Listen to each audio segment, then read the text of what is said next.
Hello. Hello, how are you? I'm fine, thank you. Good, thank you. So I have a question about what are the first signs that people show that they're getting better? In therapy. Yes, in therapy. Yeah. So what have you noticed yourself in your own therapy? Like what changed? I suppose like understanding a bit more of what's going on. To self-awareness. Yeah, more self-awareness. In a complete side effect, I started developing boundaries for interaction with other Yeah, so people. it's right, developing healthy boundaries. Yeah. And I didn't really go into therapy for that, but Yeah. it's ended up being something that kind of came out. And yeah, and I think noticing patterns, unhealthy patterns that apparently I had, but I wasn't aware of those patterns. And I was introduced to the concept of patterns and something that like a hook that you do, that you attract to situations which hook you in, which are unhealthy for you. Yeah. No, that's true. And also you notice which relationships are not healthy for you. Yeah. And you get out of them or don't start new relationships like that. That's what happens, definitely.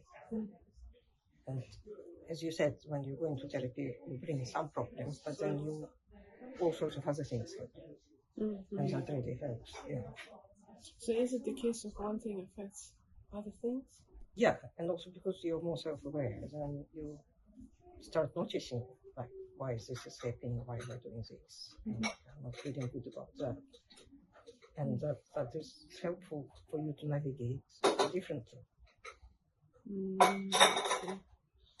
I see. And what else, like, because I suppose in some cases, do people like go and completely change their life and things? Yeah, some people do, because if they live in very unhealthy pattern, they might decide, no, that's not suitable for me, I'm doing something else, and then change their life completely. Yeah. And sometimes it just needs adjustment. Can there be a situation where, let's say somebody has a self-esteem issues, and in a hypothetical scenario, let's say they have relationship issues with their partner, kind of leading through therapy, they actually entirely want to get rid of that because their self-esteem get better. Yeah, well, that can happen. It depends if when you're changing, your partner is willing to change, then you can adjust it. But if your partner doesn't want to change, you might think, no, I have to get out of this relationship. So it can be like really dramatic. Yeah, so it could be quite dramatic, yeah. You have to be aware of that before starting therapy. Yeah. That can really change completely. Yeah. Let us know if you have any interesting experiences or have questions about therapy, and we'll see you soon.